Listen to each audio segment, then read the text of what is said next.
বাড়িতে থাকা মাত্র দুটি উপকরণ দিয়েই কিন্তু আপনারা এমন দারুণ স্বাদের মিষ্টিটা বানিয়ে ফেলতে পারবেন। আর এটা বানানো কিন্তু খুবই সহজ। যে কোনো অনুষ্ঠান হোক অথবা পুজো পার্বণ, বাড়িতে আমরা কিন্তু নানা রকম মিষ্টি বানিয়েই থাকি। তাহলে এবার নয় একবার আপনারা এই দুটি উপকরণ দিয়ে মোহনথাল মিষ্টিটা বানিয়ে দেখুন। এটা বানানো যতটা সহজ, খেতেও কিন্তু ততটাই ভালো লাগে। আর আমার ভিডিও যদি আপনাদের ভালো লেগে থাকে তাহলে অবশ্যই আমার চ্যানেলটি সাবস্ক্রাইব করে আমার পাশে থাকবেন। আমি দুদিন অন্তর নতুন নতুন রান্নার ভিডিও আমার চ্যানেলে পোস্ট করে থাকি। আজকে রাত পেরোলেই কাল পড়ে যাচ্ছে ভাইদ্বিতীয়া, তাই আজ রাতে কিন্তু আপনারা ভাইদ্বিতীয়া স্পেশাল এই মিষ্টিটা বানিয়ে রাখতে পারেন। তো চলুন আর দেরি না করে ঝটপট এই দারুণ স্বাদের মোহনথাল মিষ্টির রেসিপিটা দেখে নেওয়া যাক। প্রথমে আমি একটা বড় সাইজের বোল নিয়েছি আর এর মধ্যে দিয়ে দিলাম প্রায় 2.5 কাপ মতো বেসন। বেসনটা কিন্তু অবশ্যই আগে থেকে একবার চেলে নেবেন।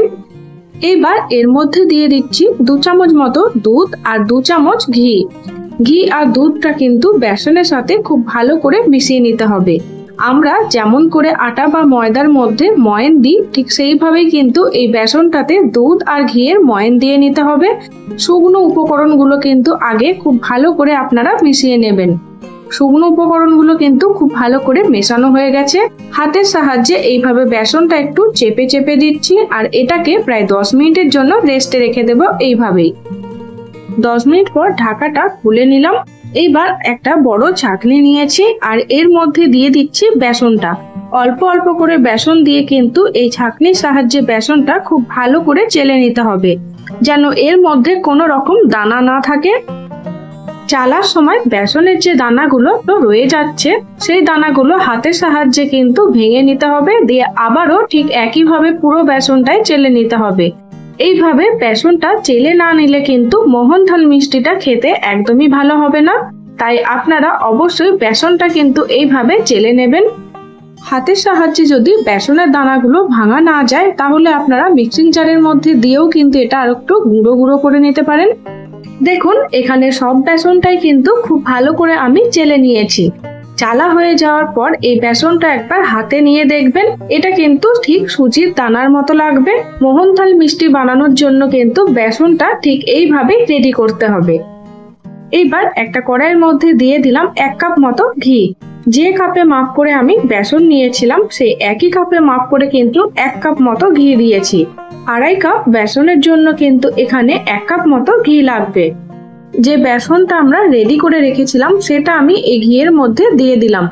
ঘিয়ের সাথে কিন্তু বেসনটা খুব ভালো করে আগে মিশিয়ে নিতে হবে। তারপর গ্যাসের ফ্লেমটা অন করে সমানে এটা নেড়ে চেড়ে যেতে হবে যতক্ষণ না বেসনের কালারটা চেঞ্জ হয়ে যাচ্ছে। আর এই সম্পূর্ণ রান্নাটা কিন্তু একদম লো ফ্লেমে করতে হবে, না হলে বেসনটা কিন্তু খুব তাড়াতাড়ি লাল হয়ে যাবে আর ভালো করে ভাজা হবে না। তাই অবশ্যই এই বেসনটা ভাজার সময় কিন্তু গ্যাসের ফ্লেমটা একদম লোতে রাখবেন। দেখুন বেসনের কালারটা কিন্তু বেশ অনেকটাই চেঞ্জ হয়ে এসেছে আর এই সময় কিন্তু বেসনটা ঠিক ভিজে বালি যেমন হয় সেই রকম লাগবে। দেখুন বেসন থেকে কিন্তু ঘিটা ছাড়তে শুরু করে দিয়েছে। এই সময় এর মধ্যে দিয়ে দিচ্ছি 2 চামচ মতো লিকুইড দুধ।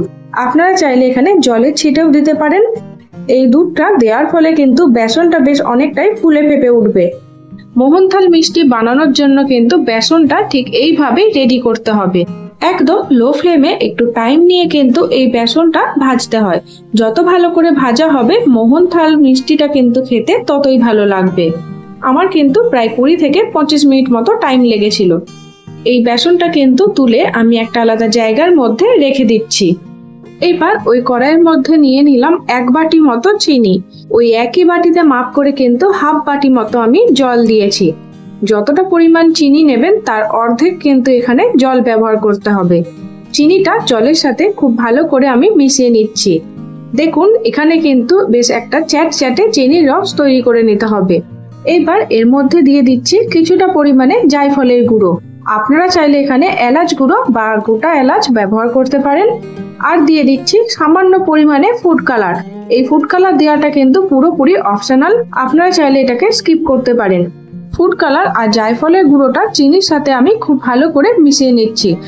আর এখানে কিন্তু 1 তারের চিনির রস তৈরি করে নিতে হবে। এর মধ্যে দিয়ে দিচ্ছি প্রায় 2 চামচ মতো মিল্ক পাউডার। এই মিল্ক পাউডারটা দেওয়ার ফলে কিন্তু মোহনথাল মিষ্টিটা খেতে আরো বেশি ভালো লাগবে, তাই আপনারা অবশ্যই এখানে 2 চামচ মতো মিল্ক পাউডার দেবেন। চিনির রসের সাথে মিল্ক পাউডারটা খুব ভালো করে আমি মিশিয়ে নিচ্ছি। মিল্ক পাউডারটা ভালো করে মেশানো হয়ে গেলে এর মধ্যে দিয়ে দেব আগে থেকে ভেজে রাখা বেসনটা। এই ভেজে রাখা বেসনটাও কিন্তু চিনির রসের সাথে খুব ভালো করে মিশিয়ে নিতে হবে। আর এই সম্পূর্ণ রান্নাটা হবে কিন্তু একদম লো ফ্লেমে। দেখুন মোহনথাল মিষ্টি কিন্তু আমাদের একদম রেডি হয়ে এসেছে। এর থেকে খুব ভালো করে ঘি ছাড়তে শুরু করে দিয়েছে, আর যখনই এটা কড়াইয়ের মধ্যে আর লেগে যাবে না, কড়াই ছাড়তে শুরু করে দেবে, তখনই বুঝে যাবেন যে মোহনথাল মিষ্টি একদম রেডি হয়ে গেছে। এই সময় গ্যাসের ফ্লেমটা অফ করে দিতে হবে। আর যে পাত্রের মধ্যে মিষ্টিটা সেট করবেন সেই পাত্রে কিন্তু সঙ্গে সঙ্গে এই গরম থাকা অবস্থায় মিষ্টিটা ঢেলে দিতে হবে। একটা স্প্যাচুলার সাহায্যে এই মিষ্টিটা একটু চেপে চেপে আমি শেপ দিয়ে নিচ্ছি। আর যে পাত্রের মধ্যে মিষ্টিটা আপনারা সেট করতে দেবেন অবশ্যই সেটার মধ্যে আগে থেকে সামান্য পরিমাণে ঘি বুলিয়ে নেবেন। এর ফলে কিন্তু যখন মিষ্টিটা কাটা হবে তখন খুব সহজে দেখবেন এর থেকে বেরিয়ে আসছে। মিষ্টিটা যাতে ভালো করে সেট হয় তার জন্য আমি এটা ফ্রিজের মধ্যে প্রায় 2 ঘন্টার জন্য রেখে দিয়েছিলাম। 2 ঘন্টার মধ্যেই কিন্তু মিষ্টিটা খুব ভালো করে সেট হয়ে যাবে। এবার একটা ছুরির সাহায্যে এই মিষ্টিগুলো আমি পিস করে নিচ্ছি। মিষ্টিগুলো আপনারা নিজেদের পছন্দ মতো ছোট বা বড় সাইজের পিস করে নিতে পারেন। এই মোহনথাল মিষ্টিটা বানাতে একটু টাইম লাগে, কিন্তু খেতে হয় একদম দুর্দান্ত স্বাদের। আপনারা কিন্তু খুব সহজেই এই মোহনথাল মিষ্টিটা বাড়িতে বানিয়ে ফেলতে পারবেন। একটা খুন্তির সাহায্যে মিষ্টির পিসগুলো আমি বার করে নিচ্ছি। যেহেতু এই পাত্রটার মধ্যে আগে থেকে আমি ঘি ব্রাশ করে রেখেছিলাম, তাই খুব সহজে কিন্তু মিষ্টিগুলো বেরিয়ে আসলো। দেখুন একটা মোহনথাল মিষ্টি আমি হাতে নিয়ে দেখিয়ে দিচ্ছি কত সুন্দরভাবে এই মোহনথাল মিষ্টিগুলো রেডি হয়ে গেছে। এবার একটা থালার মধ্যে এই মোহনথাল মিষ্টিগুলো আমি পরিবেশন করে নিচ্ছি। অবশ্যই একবার এই মোহনথাল মিষ্টিটা বাড়িতে বানিয়ে দেখবেন। এটা বানানো কিন্তু খুবই সহজ আর খেতেও হয় দুর্দান্ত। এই মোহনথাল মিষ্টিটা কিন্তু অন্যান্য বাকি মিষ্টি থেকে খেতে একটু আলাদা রকম। এই মিষ্টিগুলোর উপর আমি কাজু দিয়ে সাজিয়ে নিচ্ছি। এতে খেতে আর দেখতে দুটোই কিন্তু ভালো লাগবে। আপনারা নিজেদের পছন্দ মতো যে কোনো ড্রাই ফ্রুটস দিয়ে এই মোহনথাল মিষ্টিগুলো সাজিয়ে নিতে পারেন। সব মিষ্টিগুলো কিন্তু এখানে সাজানো হয়ে গেছে। আর দেখুন মিষ্টিগুলো দেখতেই কতটা লোভনীয় লাগছে।